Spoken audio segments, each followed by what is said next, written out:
বিসমিল্লাহির রহমানির রহিম। আসসালামু আলাইকুম এভরিওয়ান। নতুন বাসায় শিফট করার পর এটা আমার নতুন বাজার কিছু টুকিটাকি জিনিস নিয়ে এসেছিলাম, সেটা ভাবলাম আপনাদের সাথে একটু শেয়ার করি। আসলে ইলহামবাবু দেখুন বাজারগুলো কীভাবে বের করছে। ও কিন্তু সবসময় এভাবে বাজারগুলো বের করার চেষ্টা করে। আমিও কিছু বলি না, ছোট মানুষ। এই আর কি টুকিটাকি বাজার করলাম, কিছু সবজি ফলমূল, সেই সাথে গোস্ত ছিল। সেটা আপনাদের এখন গুছিয়ে আমি কিভাবে রাখি সেটা আপনাদের সাথে শেয়ার করলাম। তো আমার এই চ্যানেলটি অবশ্যই আপনারা সাপোর্ট করবেন। আর আমার এই চ্যানেলে আপনারা সাপোর্ট করলে কিন্তু আমরা ডেইলি লাইফে আমি কি করি আপনারা সব দেখতে পারবেন। আর আমার কিছু বন্ধু হলে কিন্তু আমারও ভালো লাগে, একটু কমেন্টের মাধ্যমে আমরা কথা বলবো, অনেক কিছুই আর কি জানা যাবে। তো দেখুন আমি কিভাবে ফ্রুটসগুলোকে আলাদা করে ডালায় সেজে রাখছি। সেই সাথে ছিল এখানে কিছু সবজি, দেখতেই পাচ্ছেন, পেঁয়াজ, আলু, বরবটি, তারপরে হচ্ছে কাঁচামরিচ, তারপর আপনার করলা, আর এই আর কি, বেশি কিছু বাজার করিনি। তো এখানে কিছু গোস্ত ছিল, সেগুলোকেও আমি করছি, ভাগ করে রেখে দিব। তো গোস্তগুলো মানে ভালোই ছিল, মোটামুটি, অতটাও ছিল না ভালো। এখন আমি এগুলোকে ফ্রিজে দিয়ে রেখে দিচ্ছি এভাবে সাজিয়ে। আর কিছুদিন আগে আচার বানিয়েছিলাম তেঁতুলের, ওইটা আবার কেমন একটা হয়ে গেছে, দেখতেই পেলেন। আসলে এইভাবে গুছিয়ে রাখলে জিনিসগুলো নিতেও অনেকটা সুবিধা হয়ে যায়। এখন আমি পেঁয়াজগুলোকে ডালায় পুড়ে রাখছি এবং আলুগুলোকেও রেখে দিচ্ছি।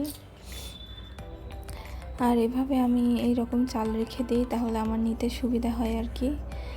আর এখানেও কিছু শুকনো মানে বাজার ছিল, সেমাই ছিল ফ্রেশ একটা, ময়দা ছিল লাল সাদা, তারপরে পিওর একটা, আপনার তেল, এখানে কিছু নাটস আইটেম ছিল আর কি, জিরা ছিল, এগুলো আর কি আপনার বাজার সবসময় তো লাগেই।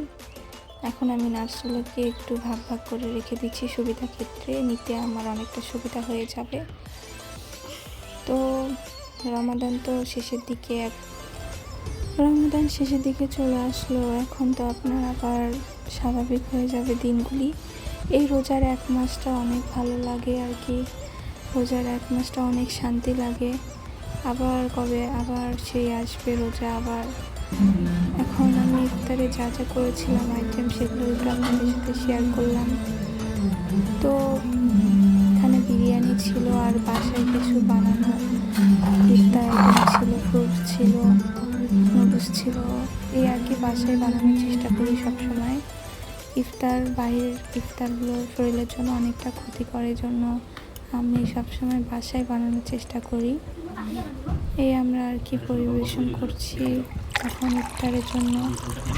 তো আমাদের ইফতার খাওয়া কিন্তু শেষ, আবার রাতের সিহরিতে রান্নার জন্য চলে আসলাম আর কি। সিহরিতে আমি রান্না করব এই আপনার মাছের ঝোল, সেটাও আপনাদের সাথে শেয়ার করলাম। তো আমি সব সময় কম মশলা দিয়েই রান্নার চেষ্টা করি, আমি কোনো আদা বাটা ইউজ করিনি এখানে, শুধু আমি সামান্য একটু রসুন বাটা দিয়েছি, আর জিরা গুঁড়া দিয়েছিলাম, হলুদ গুঁড়া দিয়েছিলাম, মরিচ গুঁড়া দিয়েছিলাম, একটু ধনে গুঁড়া, একটু লবণ দিয়ে আমি মশলাটাকে কষিয়ে নিলাম সুন্দর করে। এখন আমি সবজিগুলোকে দিয়ে দিলাম, এটাও সুন্দর করে কষিয়ে নিব। কষানোর মধ্যেই কিন্তু আপনার সব কিছু, আর সেই সাথে টুকিটাকি কাজও করি রান্নার ফাঁকে, মেয়েদের স্বভাব আর কি যা।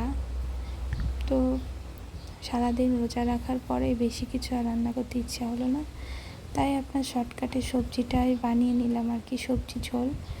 আর ঝোল তরকারি রমজান মাসে খাওয়া উচিত সবার, কারণ শরীর সারাদিন রোজা থাকা হবে, ভুনার থেকে ঝোল খাওয়াটাই কিন্তু ভালো। আর চেষ্টা করবেন সবাই একটু বেশি পানি খাওয়ার, কারণ সারাদিন রোজা রাখার পরে কিন্তু অনেক শরীরটা চড়া হয়ে যায়। এখন কিন্তু আমার রান্নাটাও শেষ, আমি একটু জিরা গুঁড়া দিলাম।